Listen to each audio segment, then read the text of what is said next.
مستونگ وہ ضلع ہے جو ہمیشہ سے نہ صرف ریاست کلات بلکہ پوری بلوچ سیاست کا مرکز و محور رہا ہے۔ ریاست کلات کے دونوں مرکزی حصے ساراوان اور جھالاوان میں براہوی قبائل کی اکثریت آباد ہے۔ براہوی قوم نسلی اعتبار سے بھی اور اپنی زبان کے حوالے سے بھی برِ صغیر کی قدیم ترین دراوڑ اقوام میں سے سمجھی جاتی ہے۔ دراوڑ اقوام وہ ہیں جو اس خطے میں آریاؤں اور دیگر قوموں کی آمد سے پہلے یہاں آباد تھیں اور جنہیں فاتحین نے ہندوستان کے جنوبی خطوں کی جانب دھکیل دیا گیا تھا۔ براہوی خوش قسمت تھے کہ بچ نکلنے میں کامیاب ہو گئے۔ بلوچوں کے ساتھ رہتے رہتے براہوی بھی اب بلوچ کلچر کا مکمل حصہ بن چکے ہیں اور ان کے ہاں بھی بلوچوں والی ساری خوبیاں اور خرابیاں پائی جاتی ہیں۔ مستونگ وہ ضلع ہے جو 2 نواب شاہوانی اور رئیسانی اور کئی سردار جن میں بنگل زئی، محمد شاہی کرد اور ساتک زئی وغیرہ کا مسکن ہے۔ یہ 1992 کا سال تھا جب مستونگ نیا ضلع بنا تو اس کے پہلے ڈپٹی کمشنر کی حیثیت سے میری وہاں تعیناتی ہوئی۔ کسی بروہی علاقے میں یہ میری پہلی پوسٹنگ تھی۔ بالکل آغاز میں ہی مجھے ایک ایسے واقعے کا سامنا کرنا پڑا جس کو یاد کرتا ہوں تو اس کی کیفیت مجھے آج بھی لرزا دیتی ہے۔ میرے اسسٹنٹ کمشنر ساجد یوسفانی نے مجھے بتایا کہ دست کے علاقے میں ایک گاؤں کے لوگ ایک 13 سالہ بچی کو کاری کر کے مارنا چاہتے ہیں۔ جب میں اور ساجد لیویز کے ساتھ وہاں پہنچے تو وہاں ایک خوفناک منظر تھا۔ ایک چھوٹے سے کچے گھر کو پورے قبیلے نے گھیرا ہوا تھا اور وہ اندر محصور ماں بیٹی کو باہر آنے کی آوازیں لگا رہے تھے اور ساتھ دروازے کو زور زور سے ٹھڈے مار رہے تھے۔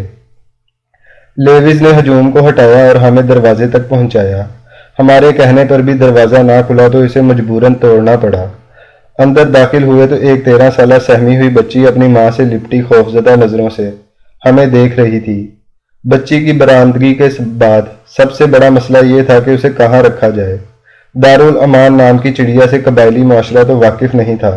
عموماً ایسی خواتین کو سپرداری پر کسی نواب یا سردار کے حوالے کر دیا جاتا ہے جس کے گھر میں وہ ایک نوکرانی بن کر زندگی گزارتی ہے۔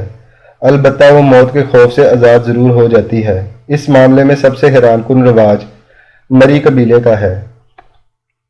اگر کسی مری عورت پر کاری ہونے کا الزام لگے اور وہ قتل ہونے سے پہلے بھاگ کر نواب کے گھر پہنچ جائے تو اسے امان مل جاتی ہے، لیکن نواب اسے اپنے پاس نہیں رکھتا بلکہ اسے عمومی طور پر سندھ میں بیچ دیا جاتا ہے۔ اس فروخت سے حاصل ہونے والی آمدن میں آدھا حصہ نواب کو ملتا ہے اور باقی آدھا لڑکی کے والدین کے حصے میں آتا ہے۔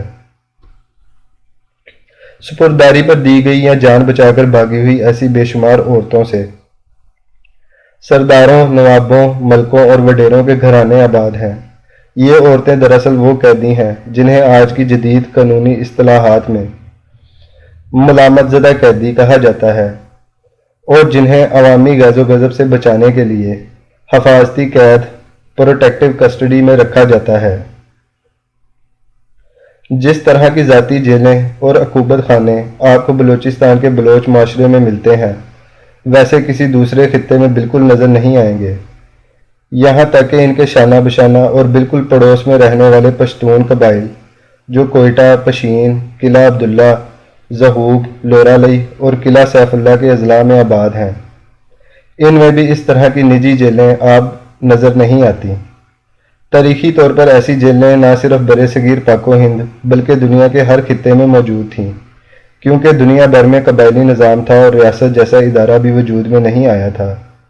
اگر کسی نے ہنزا میں بلتت فورٹ دیکھا ہو تو اس کے اندر ایک قید خانہ ہے جو والائی بلتستان کی خوابگاہ کے ساتھ ایک کمرے میں زیر زمین بنایا گیا ہے جس کی چھت پر سلاخوں کا جنگلہ لگا ہوا ہے، بالکل ایسے ہی جیسے زمین کھود کر ایک مرغیوں کا ٹھکانہ بنایا جائے اور اس پر جالی لگا دی جائے۔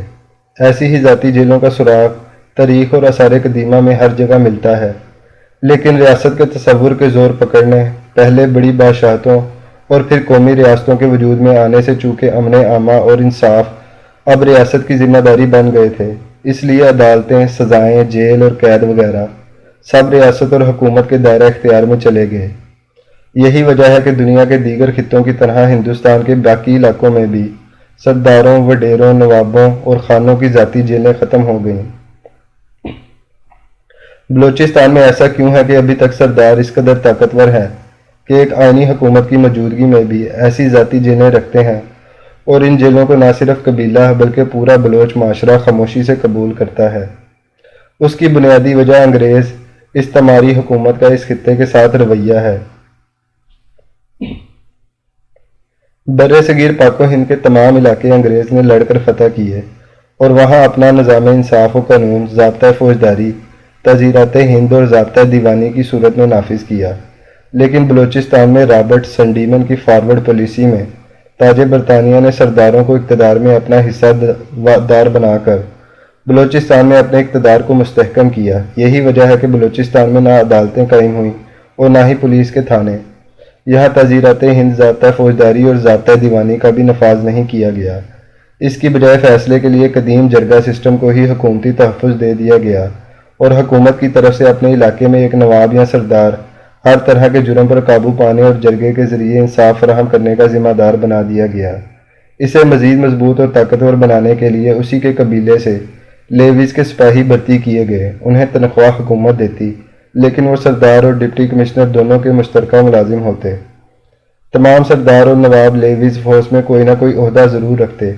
اسی حال میں انگریز کی حکمرانی کی 1 صدی بیتی، پاکستان بن گیا، پورے ملک میں تعزیرات پاکستان کا پھریا لہرایا، لیکن بلوچستان میں جرگہ اور سردار ہی قائم رہے۔ ایوب خان نے 1968 کے آرڈیننس سے اس کی شکل تھوڑی سی بدلی، مگر سردار کی سرداری مقدم ہی رہی۔